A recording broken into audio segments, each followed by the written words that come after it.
यमराज ने पीछे देखा, देवी तुम क्यों आ रही हो, तुम्हारा क्या काम है बताओ।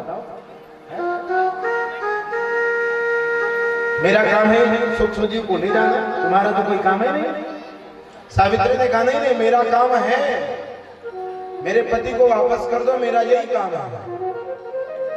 अद्भुत कूट प्रश्नों में उलझाया सावित्री ने। क्या कहा यमराज जी, अच्छा ये बताइए कर्म क्या है, हेतु कौन है,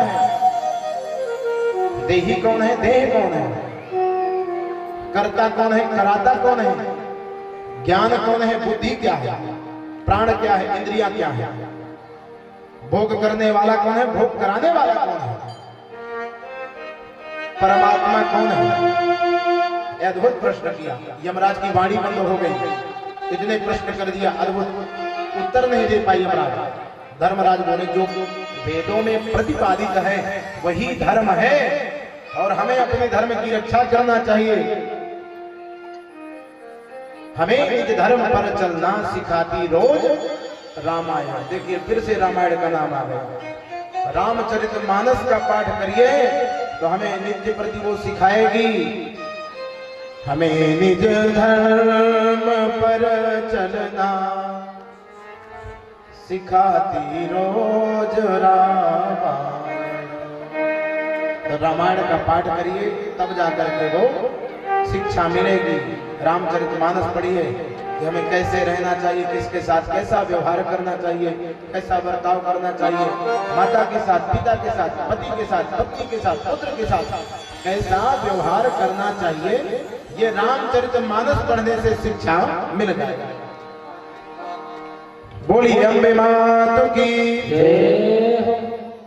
यमराज भूल गया कि मैं करने क्या आया हूं और आश्चर्यजनक बात है, अचानक कह दिया सावित्री बताओ तुम्हें क्या चाहिए, मैं वरदान देता हूं। सावित्री ने कहा अगर देना चाहते हो तो यही वरदान दीजिए कि मेरे 100 औरस पुत्र उत्पन्न हो, मेरे पिता के भी पुत्र उत्पन्न हो, ऐसा वरदान दीजिए। यमराज ने वरदान दिया तुम्हारे पुत्र उत्पन्न होंगे तुम्हारे पति से। अब जब वरदान दे दिया धर्मराज ने तब देखा मैं तो सूक्ष्म जीव को पकड़े हुए सत्यवान को, पर वरदान दे दिया तो सावित्री को वापस करना पड़ा।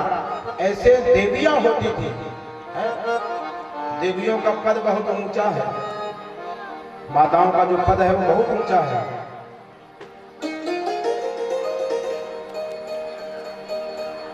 यत्र नार्यस्त पूज्यन्ते रमन्ते तत्र देवता। कहा गया जहां पर नारी की पूजा होती है, नारी का मान सम्मान होता है, वहां पर देवता भी आकर के रमण करते हैं। वही एक नारी जो प्रहलाद को जन्म देती है, वही नारी है जो ध्रुव को प्रकट करती है, ध्रुव जैसे बालक, और ये भगवान के भक्त बन जाते हैं। आशीर्वाद दिया सावित्री ने, यमाष्टक का पाठ किया, यमराज प्रसन्न हुए और नरक इत्यादि का वर्णन किया यमराज ने कि जो व्यक्ति जैसा पाप कर्म करता है वैसे उस नरक में वो चला जाता है। पति पत्नी का धर्म यह है कि जो भी अतिथि घर में आए उसे भोजन कराना चाहिए। ये नहीं कि दरवाजे ना खोलें, बोलो जय माता दी। ऐसा न करने से नरक मिलता है, पाप मिलता है। व्यक्ति को कुछ व्रत करना चाहिए, विशेष जैसे कृष्ण जन्माष्टमी का व्रत है, रामनवमी का व्रत, शिवरात्रि का व्रत है, एकादशी का व्रत और रविवार का व्रत, ये जरूर रहना चाहिए। और कोई व्रत रहिए चाहे ना रहिए, नहीं तो वो चांडाल कहलाता है। ये यमराज ने बताया सावित्री को, धर्म भी बता रहे हैं यमराज की, ऐसा देवी करना चाहिए। जो व्यक्ति पाप करता है उसको विभिन्न योनियों में जन्म लेना पड़ता है। पापी व्यक्ति मच्छर बन जाता है, बिच्छू बन जाता है, सर्प बन जाता है और छिपकली भी बन जाता है। बोलो जय माता। छिपकली जानते हैं? हमने सुना है कभी किसी का नाम ही छिपकली है। बोलो राधे।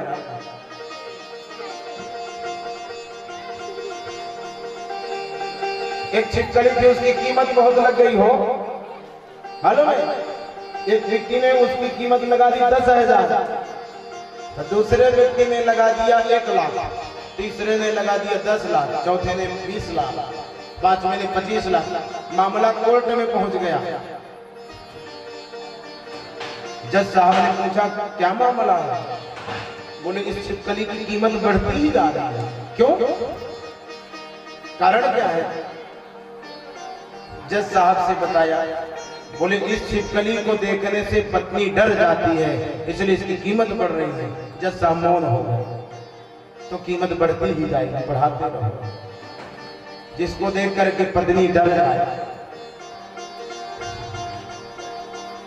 पति डरने लगे पत्नियों से। पहले स्त्रियां क्या होती थी? पतिव्रता, है ना? अब आजकल पति होने लगे पत्नी व्रता। बोलो जय माता दी। भोजन घर में जाकर के करना पड़ेगा, नहीं करेंगे तो देवी की खरी खोटी सुननी पड़ेगी। बोली जय माता दी। तो आजकल पति पत्नी व्रता रहने लगे। पत्नी पतिव्रता छोड़ दी। जब यही व्रत रहे तो हमको क्या जरूरत है?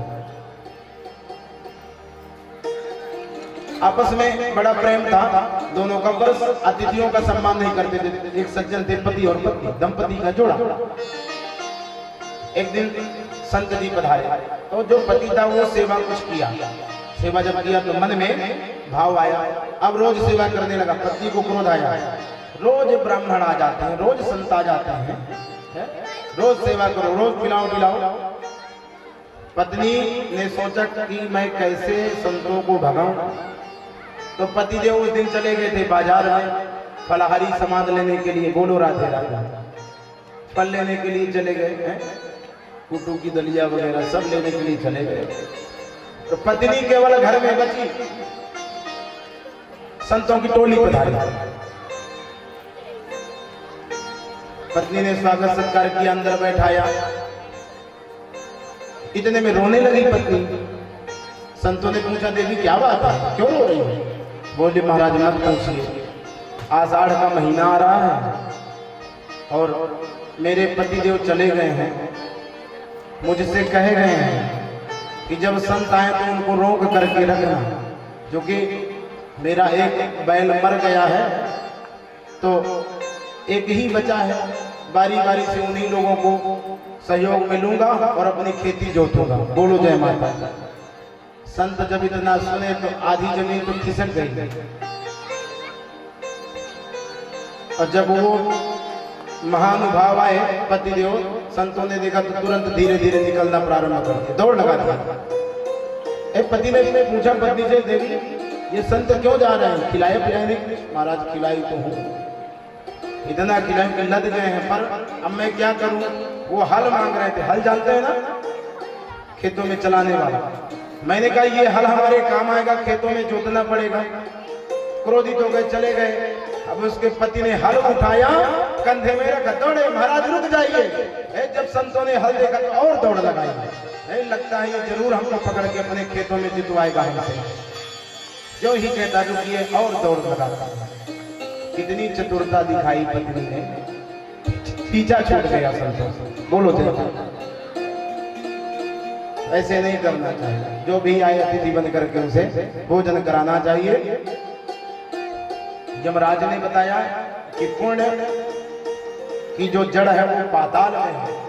पुण्य का मीटर बढ़ाइए, पुण्य करिए, चाहे जैसे भी, सोते हुए, नाचते हुए, हंसते हुए, रोते हुए, खाते हुए, पीते हुए, अपवित्र अवस्था में भी भजन करिए तो फल मिलेगा।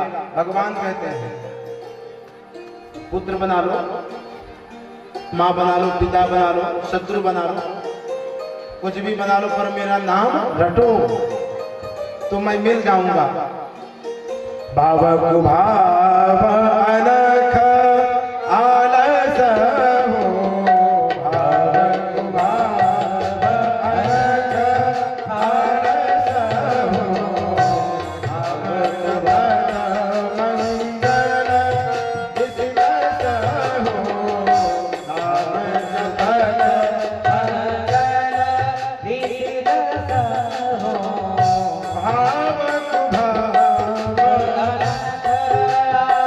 भाव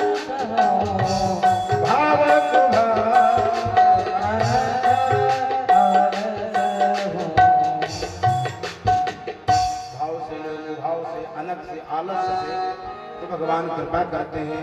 यमराज ने बहुत धर्मोपदेश दिया। सावित्री प्रसन्न हुई। सत्यवान अपने पति को लेकर के अपने घर पहुंची, भवन में पहुंची। बोले सावित्री मैया की।